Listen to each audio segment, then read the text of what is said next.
Allez, bonjour à tous, merci à vous d'être présents aujourd'hui pour cette nouvelle conférence qui aura pour thème donc l'histoire et les énigmes et notre héritage. Donc en tout cas, je tiendrai à qu'on applaudisse la Madeleine de Marcel qui nous accueille encore une fois. Comme on fait d'habitude, dans ce magnifique lieu qui est la Madeleine de Marcel. J'aimerais aussi remercier Dominique Guénin, auteure, qui est l'organisatrice et la programmatrice de cet événement. Merci Dominique.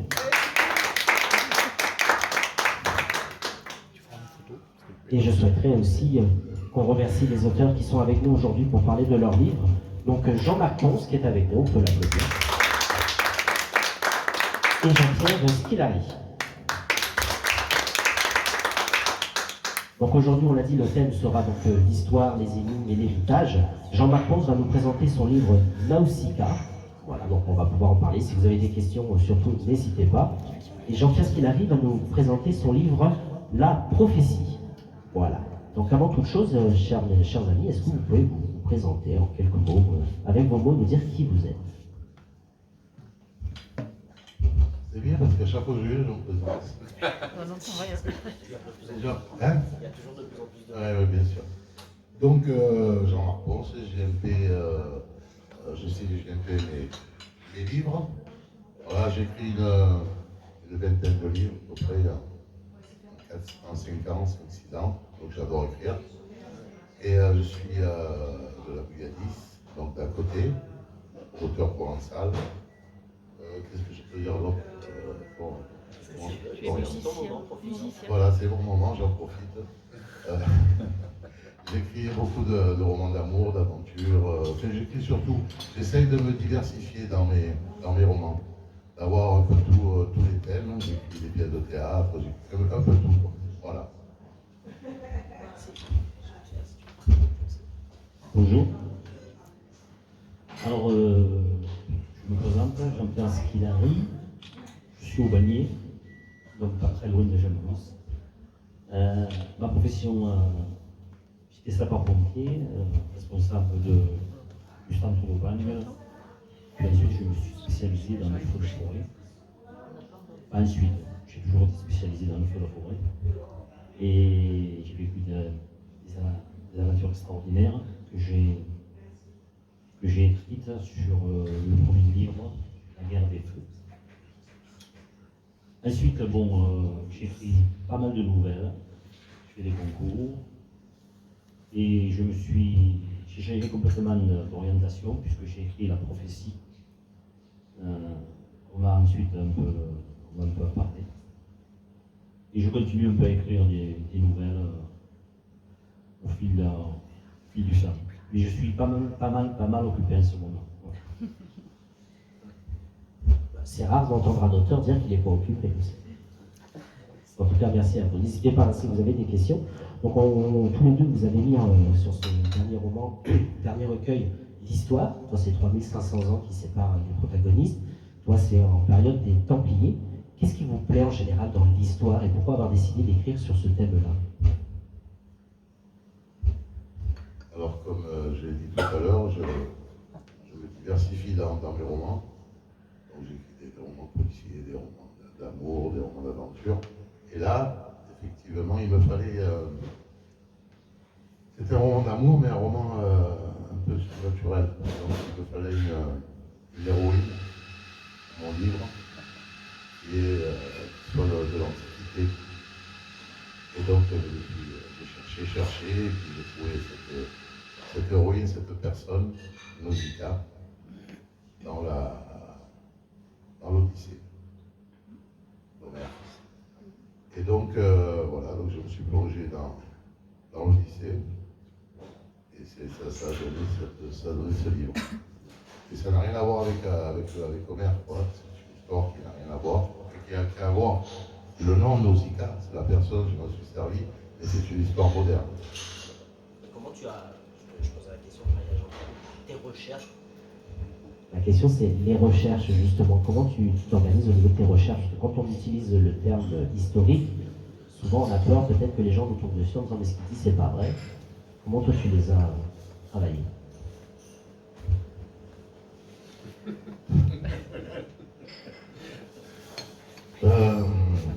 Pour rien Google, maintenant, on travaille Google, maintenant c'est l'informatique. Avant, les gens faisaient des recherches dans les bibliothèques, maintenant, vous avez tout sur Google. Donc, et puis, je vais vous dire,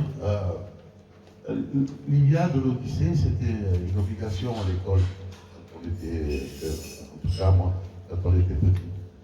Et j'ai relu les deux livres par plaisir plus tard.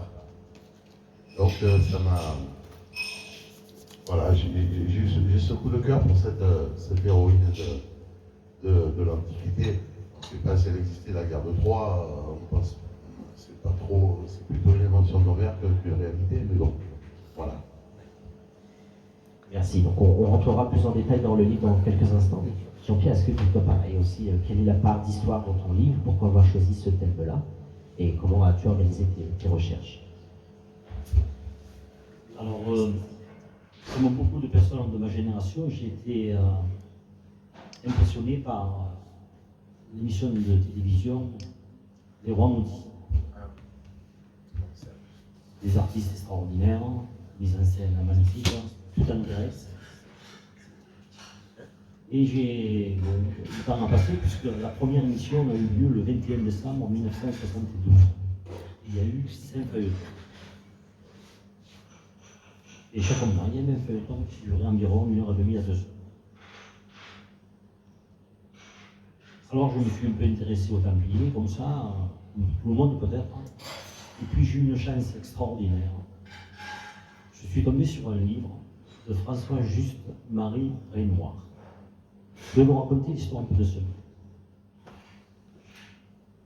Nous sommes sous l'époque napoléonienne.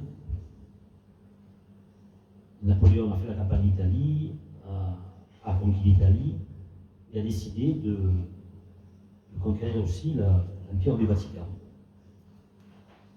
Il s'est fâché avec le pape, il y a un problème entre eux. Il décide de rapatrier toutes les archives du Vatican en France. Il y avait pour rapatrier les archives 40 voitures. Et dans ces archives, il y a les archives des Templiers, vues, domaine pontifical. Et là, c'est très intéressant. Il y a les détails que, bien sûr, je n'ai pas mentionné, mais ça a été une base de notre travail. Mais il faut que vous sachiez que ce livre, Les Templiers, c'est la base du travail, mais c'est un livre moderne. Ça se passe maintenant. C'est quelqu'un qui est confronté à la prophétie des Templiers à notre époque. On en parlera plus tard. Voilà mes recherches. C'est pas mon blog, mais parce que j'ai eu la chance d'avoir un bouquin comme ça. Alors le bouquin il a été édité en 1800 sous Napoléon. Il avait disparu. Et puis, un collègue à moi m'a dit, tu sais, j'ai un livre comme ça, je sais que tu es intéressé par-ci, par-là, et voilà. C'est pour ça que je l'ai récupéré. Merci beaucoup. Est-ce qu'il y a des questions pour commencer? Si, moi j'ai une question pour Jean-Marc. Maïs. Donc j'ai compris que Nausicaa était... Le personnage venait d'Homère, mais du coup, quelle époque est explorée dans le roman? Dans ton roman? Puisque c'est pas Homère. C'est compliqué, il va falloir que je raconte que je dévoile la trame du roman. Ça se passe à l'époque actuelle. Ouais. Et comme je t'ai dit, c'est un roman un peu surnaturel.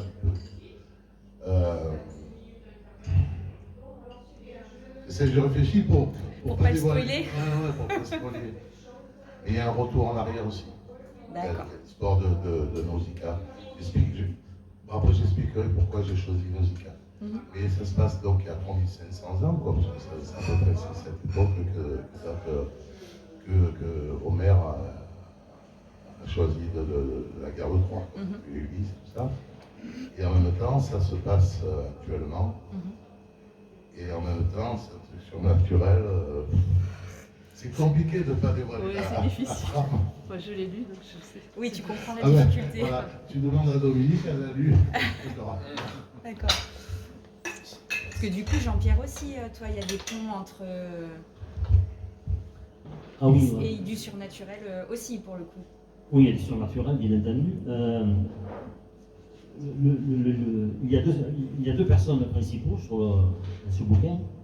Il y a un historien et quelqu'un comme vous et moi qui subit cette prophétie. L'historien, lui explique l'histoire des Templiers, mais très rapidement, pour que le gars il comprenne ce qui lui arrive.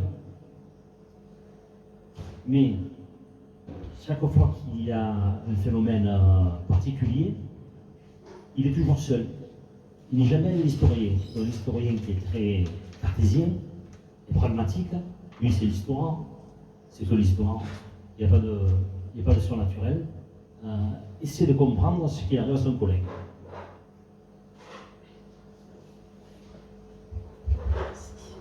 Une autre question? Non?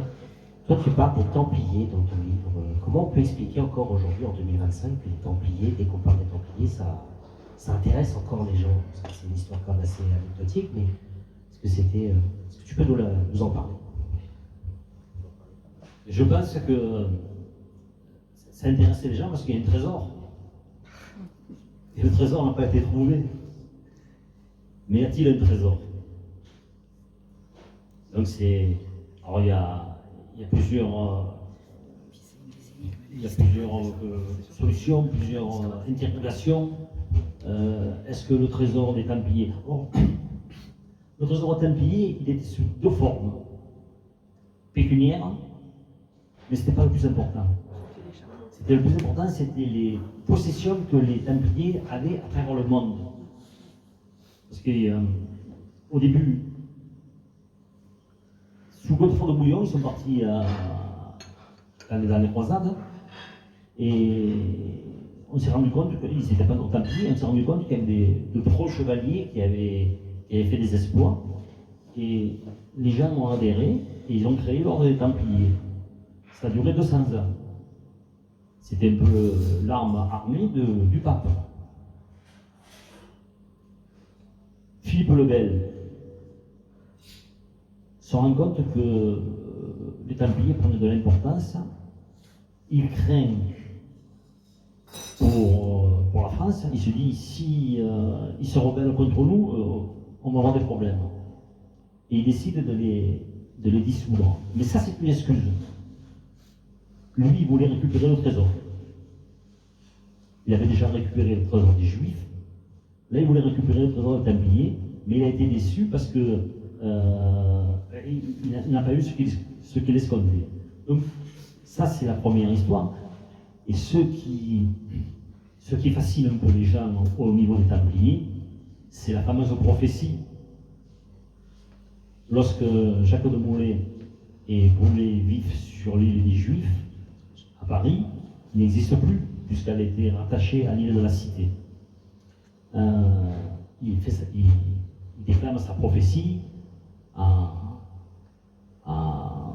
calomniant et en disant que pendant 13 générations, les rois, ceux qui ont produit cet effet secret, seront maudits pendant 13 générations. Alors, est-ce que c'est une fatalité ou est-ce que c'est la prophétie? Quelques mois après, le pape, qui n'a pas défendu les Templiers, il meurt. Un an après, Philippe le Bel, il meurt d'une façon un petit peu mystérieuse. Et dans les 10 ans qui suivent, les 3 fils de Philippe le Bel meurent d'une façon mystérieuse, plus le Jean Ier, qui est mort au bout de 3 mois, d'une façon encore plus mystérieuse. Donc cette prophétie, elle a alimenté les mémoires, hein, et c'est ce qui fait aussi que les Templiers, c'est toujours le mystère. Voilà. Et il y en a qui confondent les Templiers et les Cathares, mais c'est pas du tout pareil. Hein. Ne pas mélanger les Templiers et les Cathares. C'est toujours religieux, mais c'est une autre branche. Moi, j'avais juste une question, parce que souvent on dit, quand on lit des livres historiques, on ne sait jamais trop la part du réel, la part de fiction. Donc tu as dit que tu avais beaucoup de surnaturel dans ton livre, mais on ne peut pas trop en parler sans spoiler. Comment vous avez jaugé cette partie-là du réel et de fiction? Comment vous avez jaugé? Oui, enfin, comment tu as travaillé pour respecter la vérité de l'histoire, mais en même temps en essayant d'y apporter une Ah fiction. d'accord.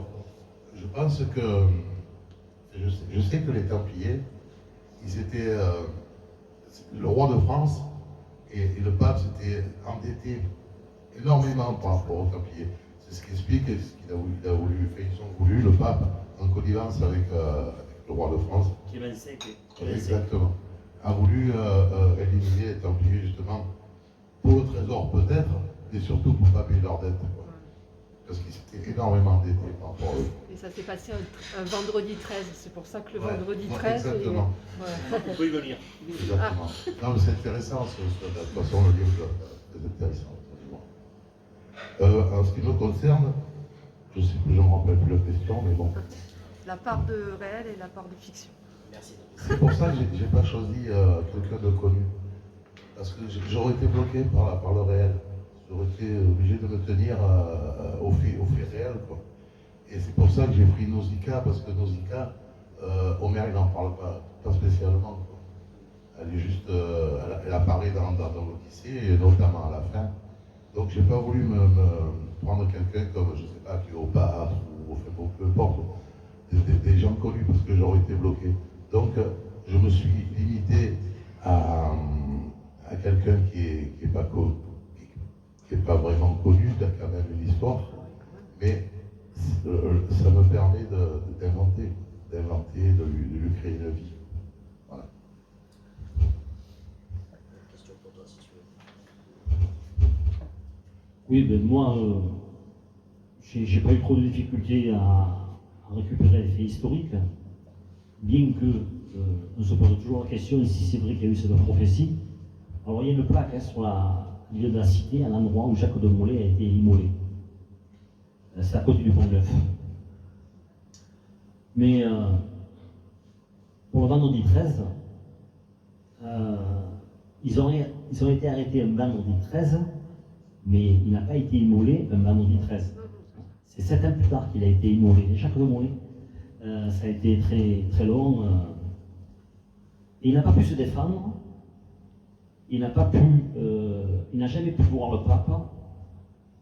Parce que chaque fois, on essayait une fois, on disait qu'il était malade, une fois qu'il était ici, qu'il était là. Et il n'a pas pu se défendre pour exprimer, parce qu'on l'a accusé de toutes les calomnies pour qu'il soit volé. Donc, ce vendredi 13, il y a un nom qui est assez compliqué à lire, et je vais vous le donner, mais après je vais vous le détailler. Alors, quelqu'un qui crée un vendredi 13, ça s'appelle un parakévidécatitraphobie. Vous comprenez que je suis obligé de regarder sur le côté. Alors, ça veut dire quoi ça? Alors, paracabie, c'est vendredi. Décatrice, c'est 13. Et phobos, c'est peur. Donc, ce sont les gens qui craignent le vendredi 13. Alors, il se dit que le vendredi 13, l'économie mondiale baisse de 2 ou 3%, peut-être. Mais le surlendemain ou le lendemain, c'est 2-3% qu'on a perdu, mais ils sont récupérés. Le gars qui ne peut pas acheter sa voiture vendredi, bien sûr qu'il n'achètera pas, mais il achètera samedi. Ça veut dire que la théorie qu'un vendredi 13, ça pose un problème sur l'économie mondiale, c'est faux. C'est vrai qu'il y a eu pas mal de catastrophes le vendredi 13, mais c'est mélangé dans toutes les catastrophes. Donc il ne faut pas se fonder sur le problème du vendredi 13. Ils ont été arrêtés le vendredi 13, mais ils n'ont pas été brûlés le vendredi 13. En revanche, le vendredi 13, Philippe le Bel a été un précurseur en la matière, puisque la veille, donc le 12, Jacques de Molay, il tenait le voile d'une reine qui était morte, désignée par Philippe le Bel, on dit c'est lui qui le fera, et le lendemain, il arrête tous les Templiers en France la journée du vendredi 13. Et là, il a fallu que d'abord le secret soit bien gardé, Et puis il avait fallu qu'il y ait une organisation assez importante pour les arrêter tous en même temps. Ouais, il y en a beaucoup qui sont partis quand même. Oui, Qui ont surtout en su et qui province. sont partis. Les Templiers provençaux s'en sont bien sortis. Parce qu'ils avaient compté environ 15 000 Templiers en France. Vraiment, hein, à l'époque. Mais les Templiers provençaux s'en sont bien sortis. Et je l'ai su dans le bouquin, parce que le gars c'est un provençal qui a fait le livre. Il est de Brignon. Bien qu'il fut académicien et ministre plus tard, de Napoléon. Voilà. J'ai une question, Florence. Dis-moi. Donc tous les deux, il y a du surnaturel dans vos bouquins. Est-ce que c'était un choix de départ, c'est-à-dire vous aviez envie d'écrire quelque chose de surnaturel, ou est-ce que c'est juste un ressort romanesque qui vous a permis de vous sortir de certaines situations, et notamment d'alterner ces périodes entre le passé et le présent?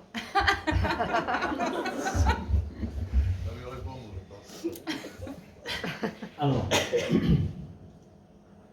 l'origine de la prophétie, pour ma part, ça part d'une nouvelle. Je fais une nouvelle.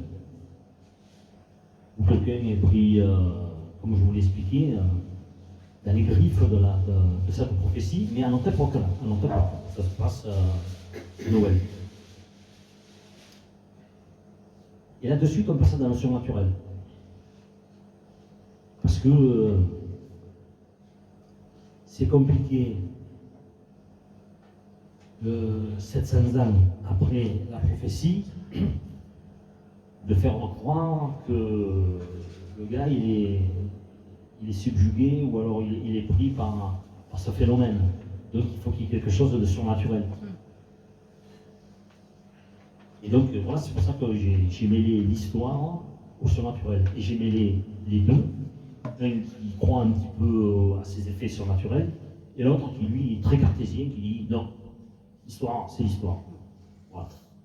Donc c'était plutôt un ressort dramatique qui te permettait de crédibiliser le fait que le gars il croit à cette prophétie, enfin que la prophétie est encore vivante aujourd'hui, quoi. Voilà, ben oui, la prophétie c'est toujours du surnaturel, parce que 13 générations maudites, ça mène jusqu'à Louis XVI pratiquement, ces générations, donc Louis XIV, je ne pense pas qu'il ait eu un problème de prophétie, parce que lui, il a régné pendant 70 ans.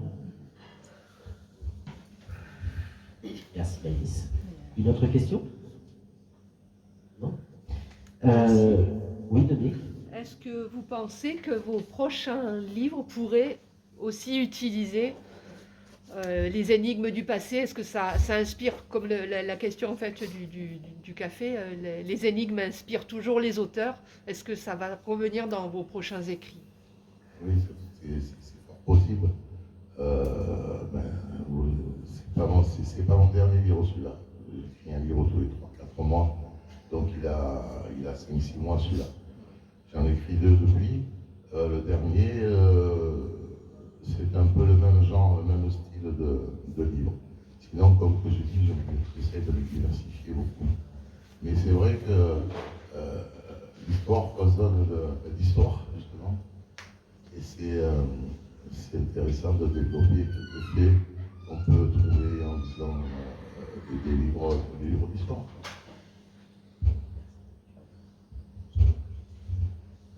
Je sais pas.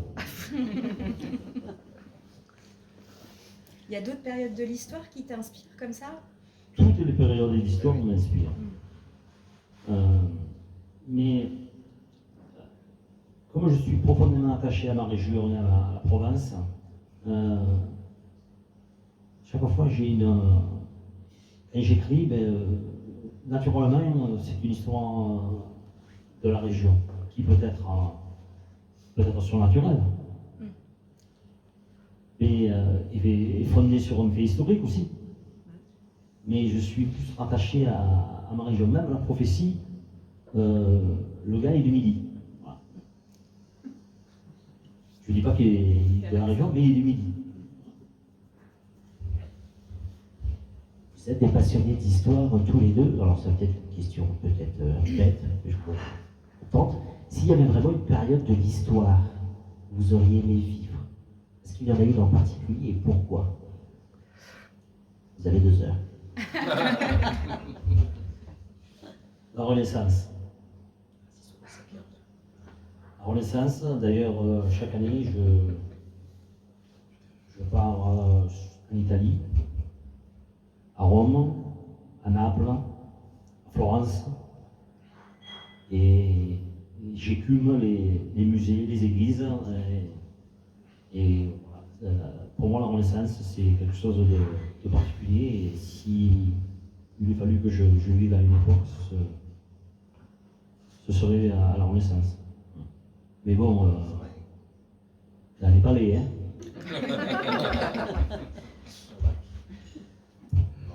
Non, j'ai pas de période. L'époque actuelle me convient très bien. On est très bien maintenant, on est bien soigné, on est très bien maintenant. Il n'y a pas de souci de guerre. On a des soucis de guerre quand même. Et nous en France, ici, on en a beaucoup moins. Avant, c'était. Toute l'histoire, ce sont des périodes de guerre. C'était tout le temps, il y a toujours eu. Là, ça continue, mais pas en France. On a de la chance dans les pays vers l'Europe, heureusement. Oui. Mais je pense que notre période, c'est la meilleure.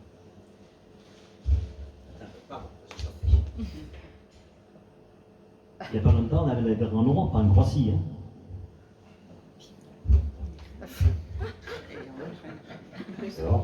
Et alors La Croatie, la Serbie, leur problème, ça, les pays baltes, c'est leur problème. La Croatie, la Serbie, le Kosovo. Bon, on les a acceptés dans l'Europe, on est gentils, mais bon. Non, je sais bien, il y aura toujours des guerres, oui. L'homme est ainsi fait. Il y aura toujours des guerres. Mais disons que on n'en a pas ici, quoi. Pour l'instant, nous avons ça, au moins. Parce qu'on dit souvent l'histoire n'intéresse pas les jeunes, parce que voilà, c'est vieux, machin. Mais comment vous pouvez expliquer que quand il y a un livre historique comme ça, parce qu'on le remarque hein, souvent avec Dominique sur les salons, il y a beaucoup de jeunes, en fin de compte, dès que ça concerne l'histoire, ils l'achètent. C'est pédagogique. Un moyen d'accéder à l'histoire. Alors, moi j'ai le petit-fils. Je suis étonné qu'il ne connaisse pas l'histoire. Ou les balbutiements. Je parle des miens, pas les vôtres, mais j'ai des difficultés, moi, à les intéresser à l'histoire. En revanche, lorsque c'est un petit peu romancé, peut-être qu'il s'y plie. Pourquoi j'étais intéressé à l'histoire? Parce que il y avait une belle émission à la télévision qui s'appelait La caméra explore le temps, d'Alain Decaux et de Castello. Et là, on nous faisait l'histoire parce que on nous expliquait à la fin, comme on dit maintenant, la vraie vérité. Et ça m'a toujours plu, j'ai toujours écouté, j'ai toujours vu, et puis c'était des conteurs. Castello, c'était un conteur. Vous expliquez l'histoire comme on raconte un conte. Et peut-être que maintenant, ça manque. C'est pas Internet qui nous fera une histoire. On a Stéphane Bern quand même. Pardon? On a Stéphane Bern quand même. Tout ce qui est dit n'est pas toujours. Là, en ce moment, C'est pas l'historien. Bruno Solo, tout ça, C'est pas ce l'historien. qu'il a fait sur Napoléon. Castello, c'était l'historien. Oui, bien sûr.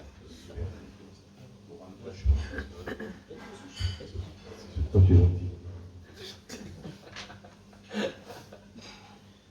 Donc, après la guerre de Troie, Ulysse retourne vers Ithaque, où il est roi.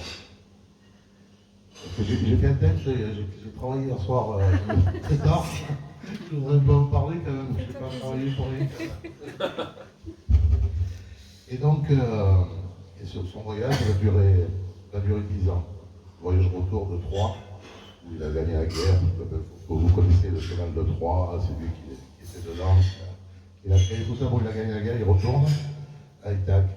Donc pendant 10 ans, il va sillonner la mer Ionienne, avec toutes ces aventures là, qu'on connaît, le Cyclope, Circé, les sirènes, les Éoles, tout ça, pour arriver finalement, enfin pas finalement, mais il arrive à l'île d'Ojiji, c'est l'île Calypso, il reste prisonnier 7 ans.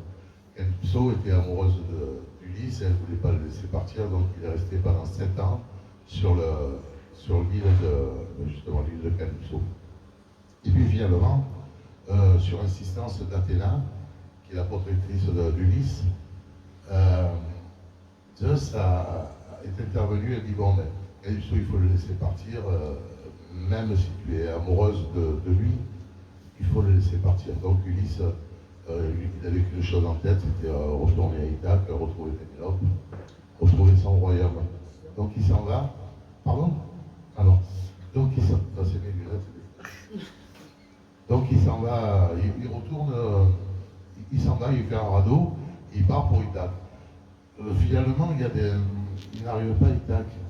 Il arrive sur l'île des Phéaciens. Attends, je vais marquer. Parce que moi, à Chéria. Chéria, c'est l'île des Phéaciens et actuellement, c'est Corfou. Voilà. Et mon histoire, pour revenir à mon histoire, ça se passe aussi en Grèce et notamment à Corfou, actuellement. Mais il faut savoir que Corfou, donc c'était cette île.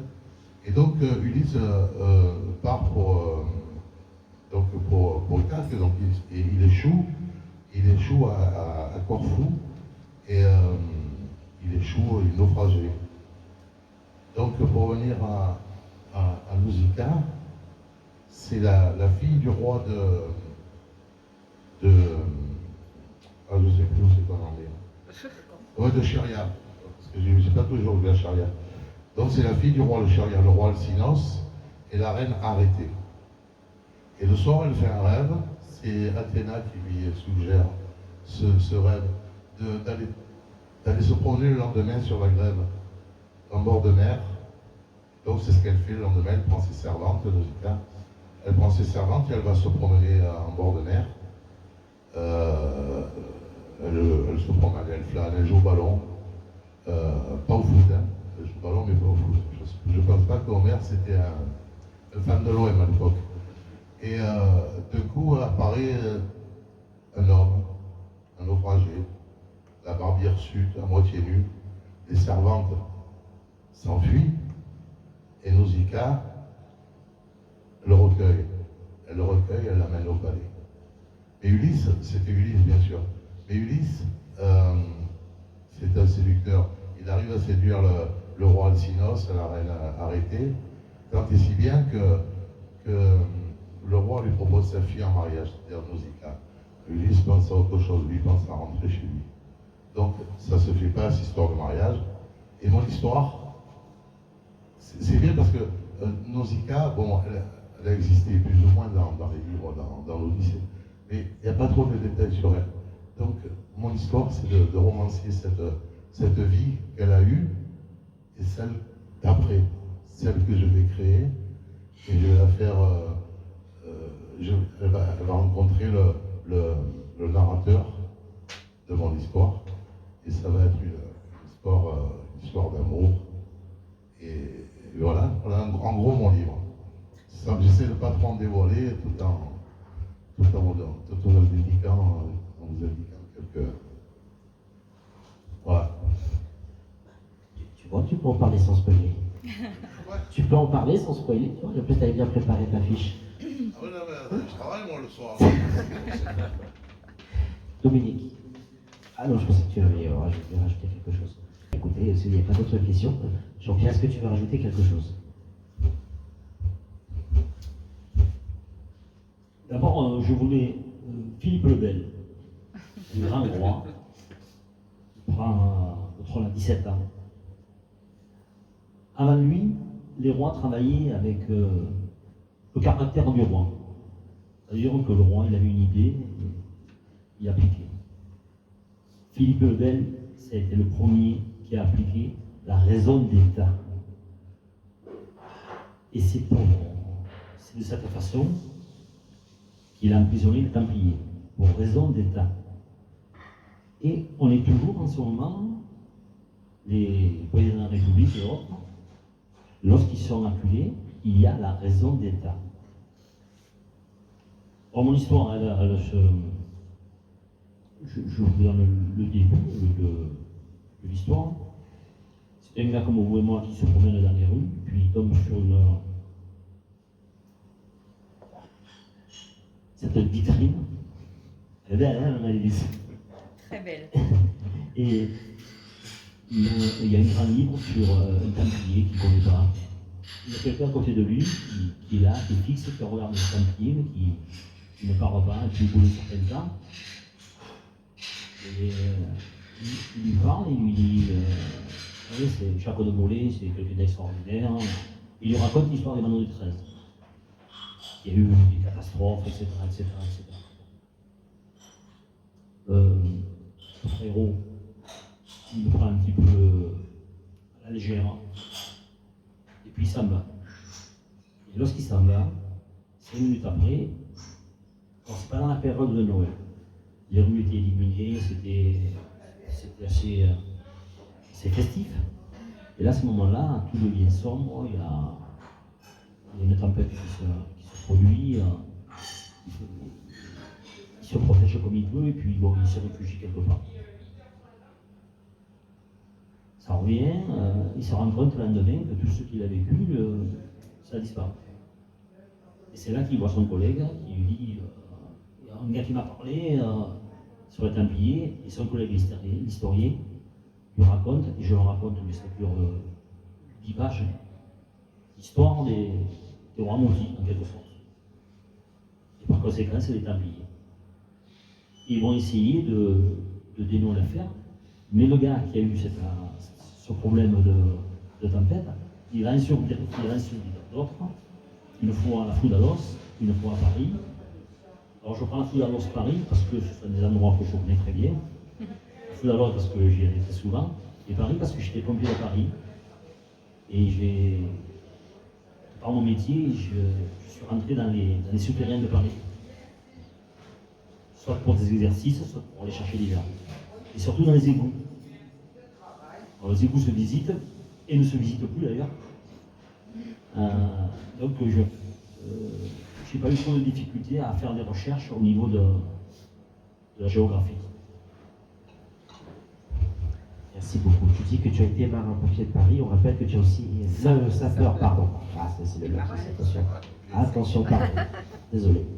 Donc, tu as été sapeur-pompier de Paris et que tu as écrit aussi un livre sur les pompiers aux éditions rédactives.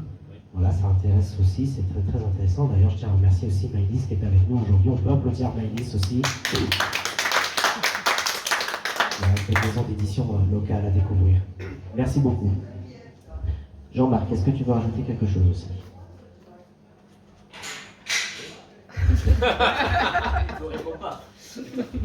Voilà, je voulais juste rajouter, je tenais juste à vous remercier d'être venu. C'est pas très très nombreux, mais on a la qualité. C'est pas mal. Et oui, moi de même, et puis je vous remercie Maëlys.